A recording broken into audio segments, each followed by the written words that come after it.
जिज्ञासु पुरुष को चाहिए कि अपने अंतःकरण की स्थिति को बिना किसी छल कपट के सत्पुरुषों के चरणों में जाकर निवेदित। जो छिपा के कोई बात रख लेते हैं उनके कल्याण में संदेह। सत्पुरुषों के चरणों में जाकर अपनी यथार्थ स्थिति का निवेदन कर दे, यह उसका कर्तव्य है। देखो, मैं प्रजा के राजा के रूप में नियुक्त हूं, लेकिन केवल आपसे कर वसूलना ये हमारा कर्तव्य नहीं है। वस्तुतः आपसे कर लेना, आपको वर्ण धर्म आश्रम धर्म में व्यवस्थित करना और आप सबको भगवान के भजन से जोड़ना, यही हमारा कर्तव्य है। यदि हम आपको दंड की व्यवस्था करें और आपसे कर भी लें, किंतु यदि आपको भगवान से न जोड़ें तो हम अपने कर्तव्य से च्युत माने जाएंगे। इसलिए हे मेरी प्यारी प्रजा, तुम सब भगवान की भक्ति करो। भगवान यज्ञपति हैं, उन भगवान का अपने अपने वर्ण और अपने अपने आश्रम के धर्मों का निष्ठापूर्वक पालन करते हुए तुम यज्ञ पुरुष भगवान का यजन करो। देखो, हमारे पूर्वजों ने बड़े बड़े धर्म के पालन किए और भगवान की उपासना की है। प्रहलाद, बलि आदि ये सब भजन से ही इन सब की परम गति प्राप्त भई है। यत्पाद सेवा भी रुचिस्तपस्विनाम् अशेष जन्मोपचितं मलं धिया सद्यः क्षिणोत्यन्वहमेदति सती यथा पदांगुष्ठ विनिस्तृता सरित।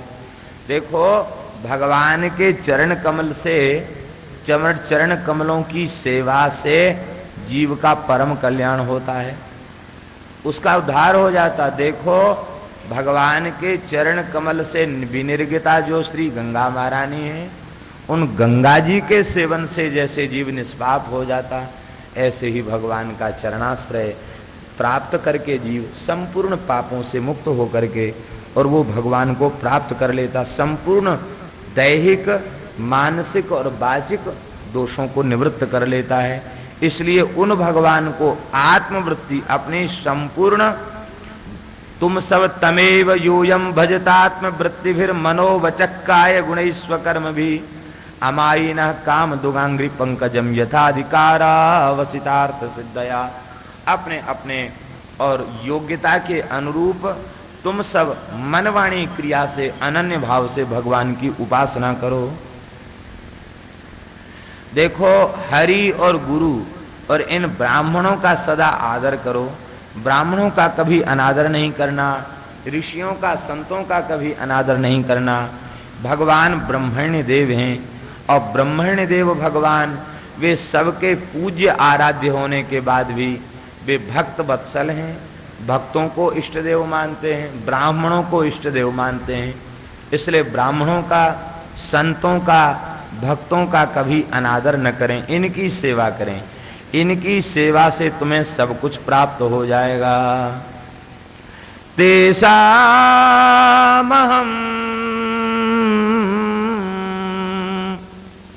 पाद सरोज रेणुम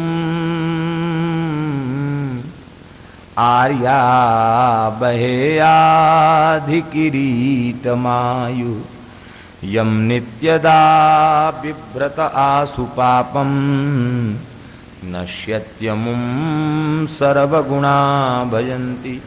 इस उपदेश को सुनकर के प्रजा जय जयकार करने लगी और प्रजा ने कहा, हम लोग बड़े भारी, हम लोग भाग्यशाली हैं जो साक्षात परमात्मा हमें राजा रूप में प्राप्त भये हैं। अहो वयम यद्य पवित्र कीर्ते त्वयैव नाथे न मुकुंद नाथा यौ तमसलोक तमस्य विष्णोर ब्रह्मण्य देवस्य कथां विनक्ति।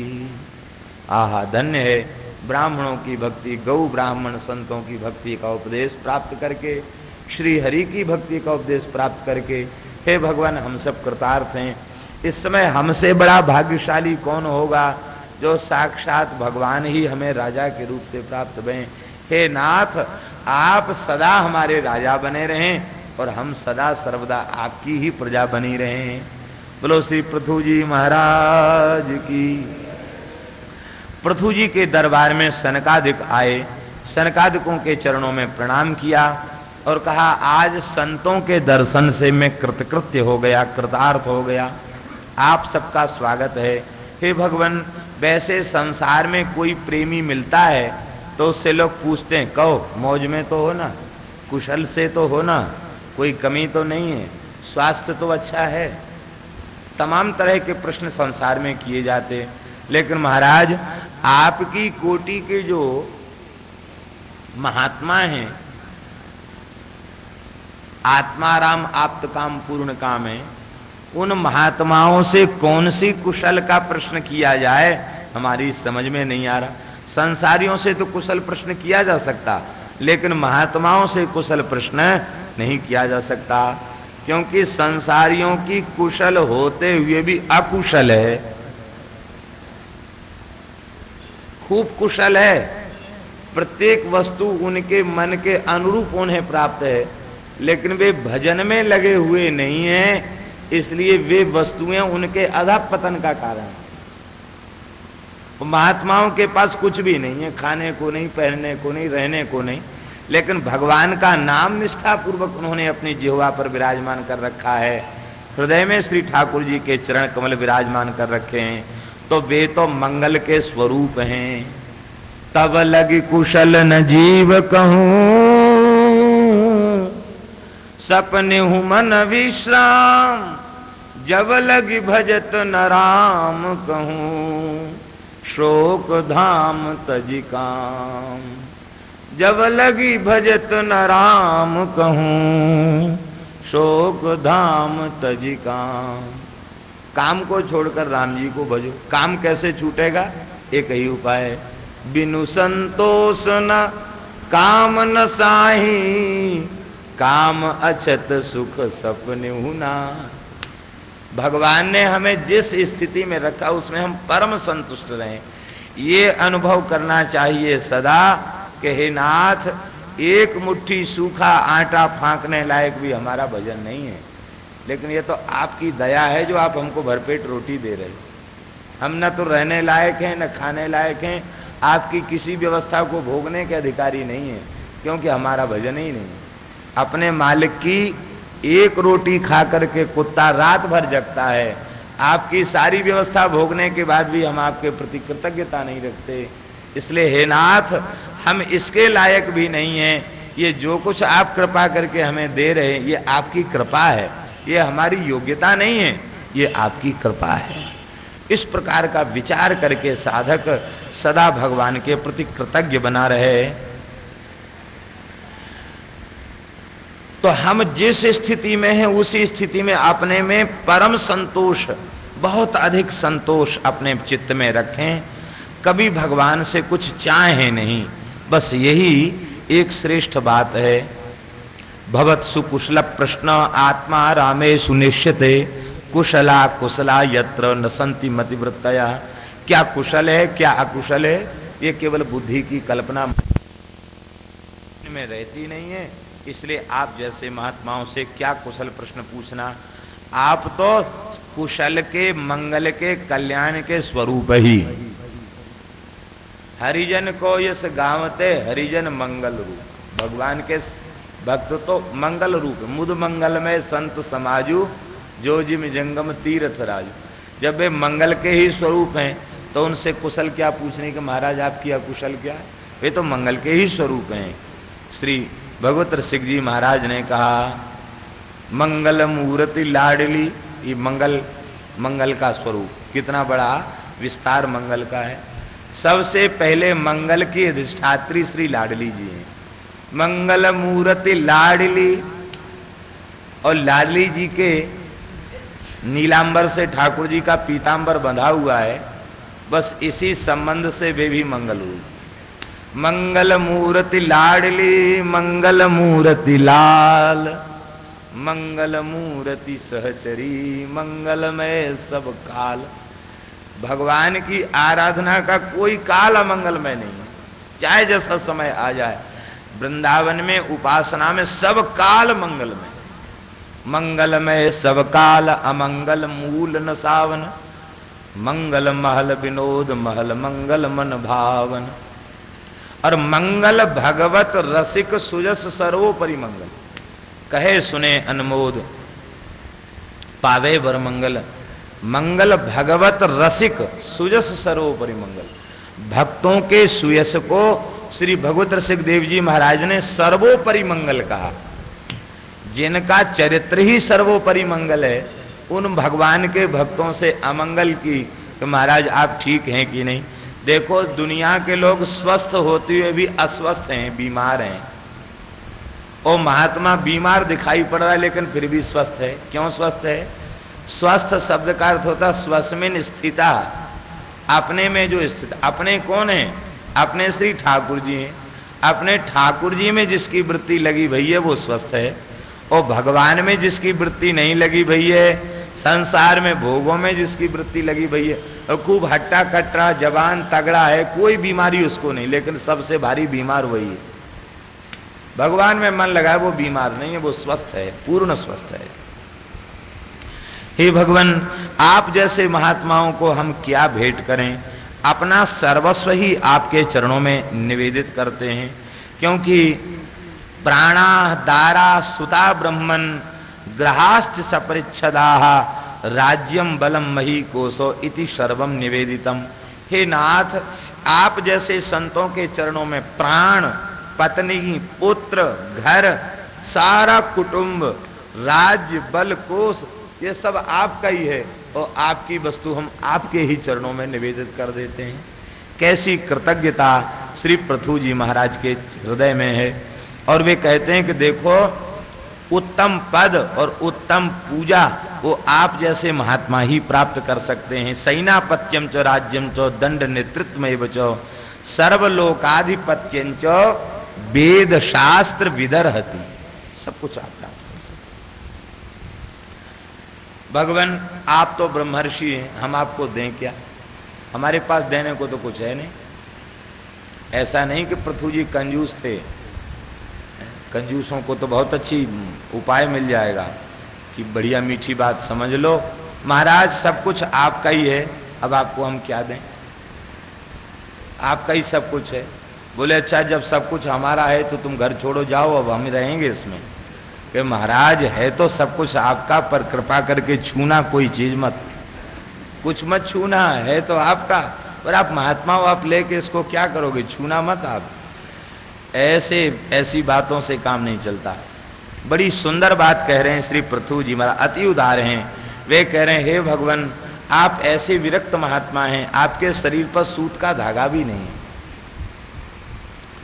आपकी कृपा से ही हम लोग खा पी रहे हैं। ये वास्तविकता है।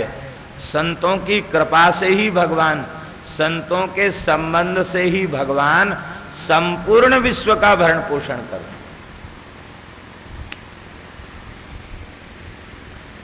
उस गांव में, उस राष्ट्र में, उस देश में कोई न कोई संत रहता है, इसलिए ठाकुर जी उसका भरण पोषण कर।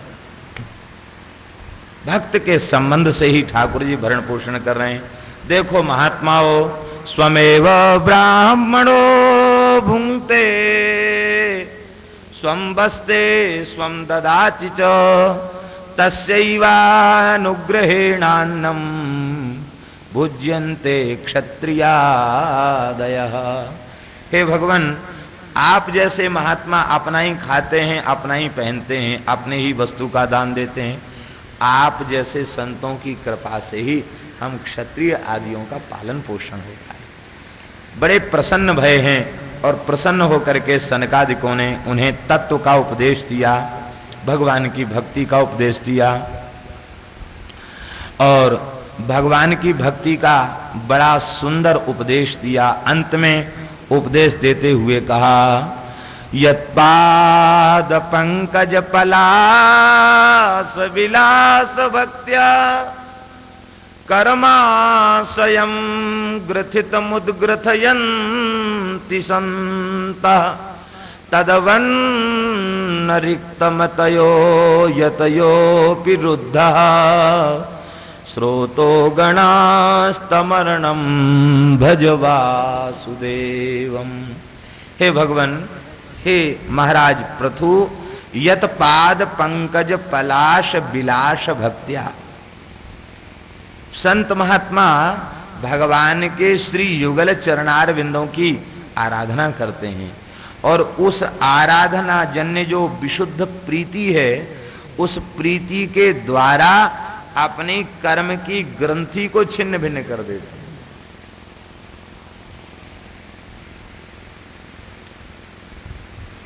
देखो गांठ जो लगी है वो क्यों नहीं छूट रही है?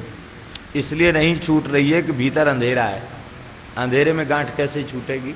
बढ़िया प्रकाश हो और खूब बुद्धिमानी से सुलझे हुए चित्त से उस ग्रंथि को खोलने का यत्न किया जाए तो वो छूट जाएगी।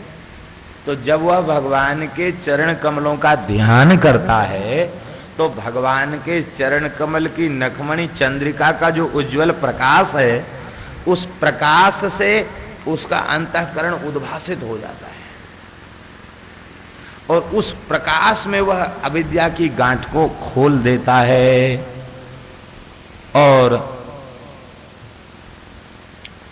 जब अविद्या की गांठ को छिन्न भिन्न कर देता है तो फिर उसका परम कल्याण हो जाता, वह प्रेम से परिपूर्ण हो जाता है। किंतु जो भगवान के चरण कमलों का ध्यान नहीं करते हैं, वे अपनी इंद्रियों पर, अपने इंद्रियों को प्रत्याहार की क्रिया के द्वारा, योग की क्रिया के द्वारा भी वे अपने चित्त की शुद्धि नहीं कर पाते। देखिए, दो तरह से ग्रंथि को छिन्न भिन्न करने की बात बताएगी। एक तो ज्ञान दीपक के प्रकाश में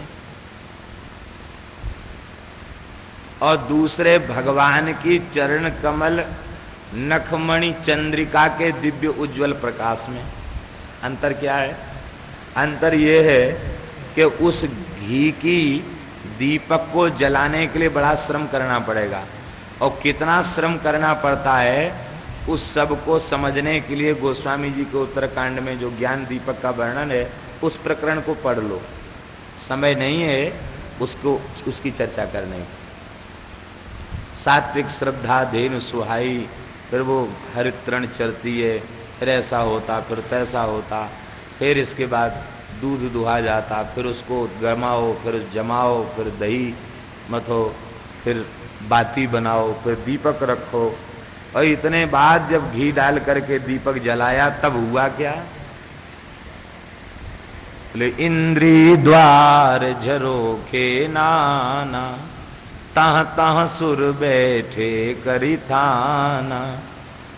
आवत देखें विषय बयारी, तुरत ही दें कपाट उघारी। क्योंकि इंद्र ने सुरन न ज्ञान सुहाई, विषय भोग पर प्रीति सदाई। उनकी ये दशा। तो जैसे ही माया का झोंका आता हवा का, वो इतना प्रयत्न से दीपक जलाए, दीपक बुझ गया। और दीपक बुझ गया तो कैसे गांठ खोलेगा? लेकिन भगवान के चरण कमल का प्रकाश जब एक बार हृदय में हो जाता है तो वह प्रकाश फिर कभी लुप्त होता नहीं है। वहां कोई माया का प्रकोप नहीं, कोई देवताओं का प्रभाव नहीं, कोई विषय की बयार का प्रभाव नहीं। वो तो बस एक बार हो जाता सो हो जाता। इसी को भक्ति रूपी मणि, राम भगति मणि उर्वस जाके, दुख लवलेश न सपने हूं ताके।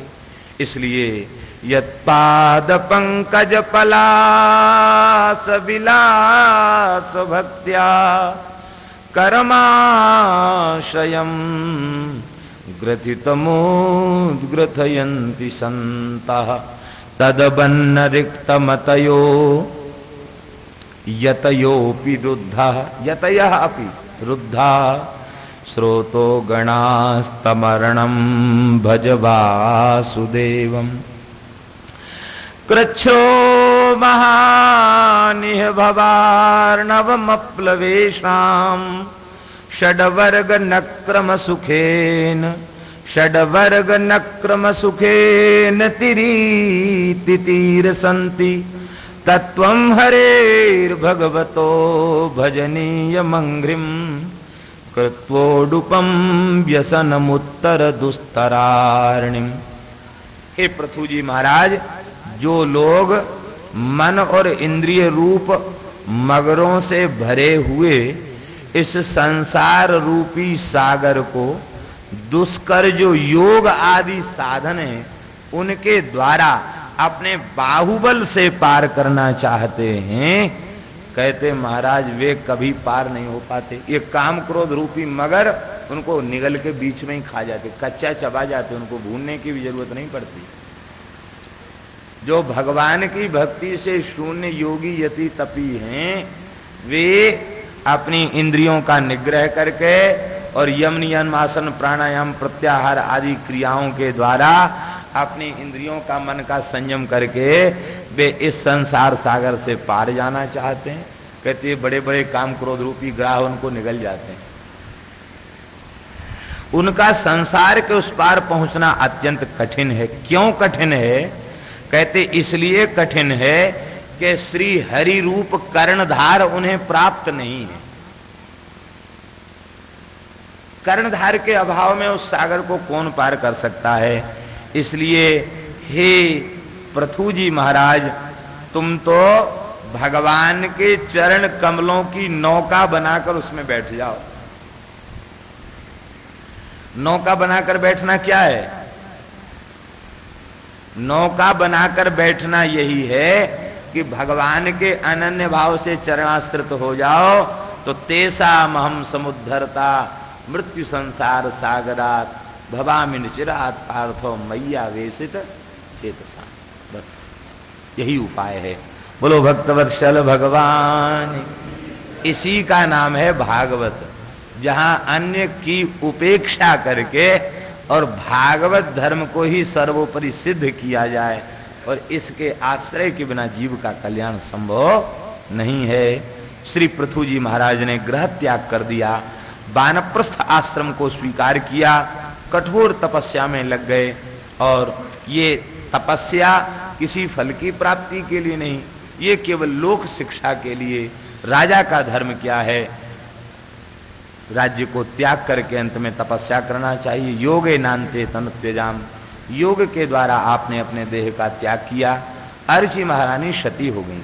यद्यपि ये परमात्मा है, इनका शरीर चिद रूप है, चिन्मय है, उन्हें छोड़ने की जरूरत नहीं थी, लेकिन राजाओं को आदर्श की शिक्षा देने के लिए आपने योग की विधि से देह का त्याग किया। अर्ची महारानी सती हो गईं। देवताओं की स्त्रियों ने कहा, अहो इयम बधूर धन्या याचैव भूभुजाम पतिम सर्वात्मना पतिम भेजे यज्ञे सम श्रीर बधूरिव। यह देवी धन्य है जिसने पातिव्रत धर्म का पालन करके अपने पति के लोक को प्राप्त कर दिया। बोलो श्री पृथु जी महाराज की, अर्ची महारानी की। अनुदिन मिदमादरेण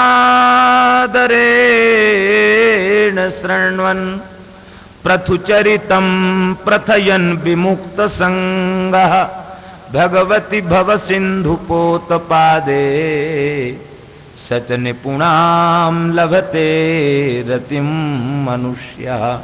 जो पृथु जी का चरित्र आदर पूर्वक श्रवण करते हैं, निष्काम भाव से कीर्तन करते हैं, श्रवण करते हैं, वे संसार सागर से पार हो जाते हैं। क्यों पार हो जाते? कहते इस चरित्र का आश्रय लेने वालों को भव सागर से पार जाने के लिए जो भगवान के युगल चरण कमल सुदृढ़ नौका है, वो नौका मिल जाती है। उस नौका में बैठ करके भव सागर से पार हो जाते हैं।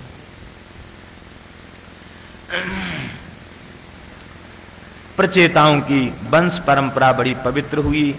इसी वंश में प्राचीन बरही हुए।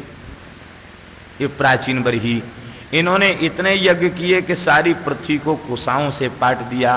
और इन्हीं प्राचीन बरही के पुत्र हुए प्रचेता।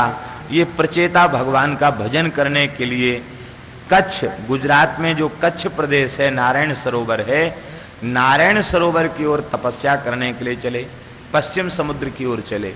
वहां जैसे ही, जहां वर्तमान काल में कोटेश्वर महादेव हैं, जैसे ही यहां ये पहुंचे, यहां सरोवर में से, और बड़ा सुंदर संगीत सुनाई पड़ा। आप विचार करने लगे कि इसमें संगीत कहां से आ रहा है, खड़े हो गए। तब तक भगवान शंकर अपने पार्षदों के साथ जल से बाहर प्रकट हो गए। बोलो शंकर भगवान की। दिव्य वाद्य बज रहे थे, शंकर जी प्रकट हो गए। और प्रकट होकर के शंकर जी ने कहा कि हे प्रचेताओं, प्रचेता के पुत्रों, हम तुम्हें जानते हैं और तुम भगवान की आराधना किए जा रहे हो, इसलिए कृपा पूर्वक हमने दर्शन दिया। यद्यपि तुमने हमें नहीं बुलाया, हमारी आराधना उपासना भी नहीं की, लेकिन तुम भगवान की प्रसन्नता के लिए गृह त्याग करके भजन के लिए जा रहे हो। बस भजन का संकल्प लेकर तुमने घर छोड़ा है। बस इसी बात से मेरा चित्त द्रवित हो गया और मैं अपनी ओर से तुम्हारे ऊपर कृपा कर रहा हूं। इसका तात्पर्य क्या है? इसका तात्पर्य जो भजन के संकल्प को लेकर गृह त्याग करते हैं, उनके ऊपर भगवान तो कृपा करते ही हैं, समस्त देवी देवता अपनी ओर से अनुग्रह करते हैं। सोचते हैं ऐसे भक्त की सेवा हमें मिल जाए तो ठीक। एक महात्मा श्री श्यामानंद जी महाराज विराजते थे। 1 अरब नाम का संख्या पूर्वक उन्होंने जप किया। एक दिन और हम उनकी चर्चा कर चुके हैं। बड़े सिद्ध संत थे। तो वे भजन करते थे अहरनिश, और कहीं भिक्षा मांगने नहीं जाते।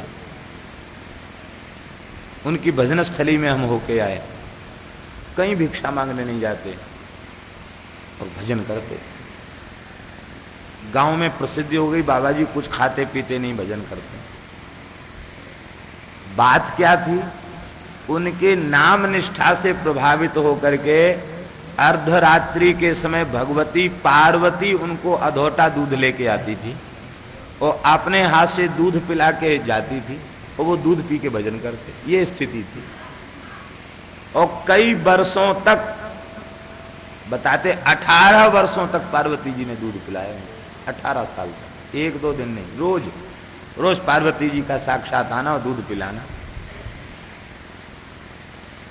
एक दिन वे अपने गांव में थे, उसी समय एक आदमी रात को आया गांव का, वो वहां लेट गया। तो बाबा रात को वहां झोपड़ी के पास किसी को नहीं रहने देते। जाओ जाओ जाओ, समय हो गया, जाओ, यहां मत रहो, भगा देते थे। लेकिन उस व्यक्ति ने पेट में दर्द का बहाना किया और कराहने लग गया, हाय बड़ा दर्द है, बड़ा दर्द। वो इसलिए कि देखें रात को तो बाबा जी चुपके तो नहीं कुछ खाते हैं। 2-4 बार आपने उसको मना किया, बोले महाराज बहुत दर्द हो रहा है, चला जाऊंगा, बहुत दर्द हो रहा है। अंत में महाराज अपनी कुटिया में आके बैठे, मैं भजन में लग गया। तब तक पार्वती जी आई और आकर उन्होंने दूध पिलाया। जब वो चली गई दूध पिला के, तब वो व्यक्ति आया और आके उसने पैर पकड़ लिए। बोले महाराज बताओ वो मैया कौन थी? बड़ा तेज निकल रहा था, वो कौन मैया थी और डिब्बा में लेके क्या आई थी? अरे बोले इसने तो देख लिया, बहुत मना किया, लेकिन वो तो पीछे ही पड़ गया। बोले महाराज गुस्सा तो करते नहीं, क्रोध रहित महात्मा है, पीछे ही पड़ गया। नहीं महाराज बताओ। बोले बताएंगे तो हमारी हानि होगी। कमा कुछ भी हो जाए, आप तो बताइए, दुनिया तो पीछे पड़ती है। अंत में उन्होंने कहा कि हम खाते पीते तुम लोगों की वस्तु इसलिए नहीं कि पार्वती जी हमको दूध की भिक्षा देने आती हैं। तब ये भेद खुला। दूसरे दिन से पार्वती जी ने आना बंद कर दिया। पता चल गया देवता, तो बंद हो गई। आपने रुदन भी किया। अंत में आपको आदेश प्राप्त हुआ ध्यान में कि अब इतनी साधना हो चुकी है, अब लोगों को कृतार्थ करने के लिए इनके घर की भी रोटी खा लिया करो। तो एक समय भिक्षा वे ले लिया करो। बड़ी उच्च कोटि के नाम जापक थे। कहने का तात्पर्य हमारा ये है कि वस्तुतः भगवान के भजन की बहुत बड़ी महिमा है। भजन में लग जाए फिर तो ठाकुर जी स्वयं आकर उसकी सेवा करते हैं। कहते हैं कि आपने हमको बुलाया नहीं, लेकिन आप भजन के लिए जा रहे हैं, बस इस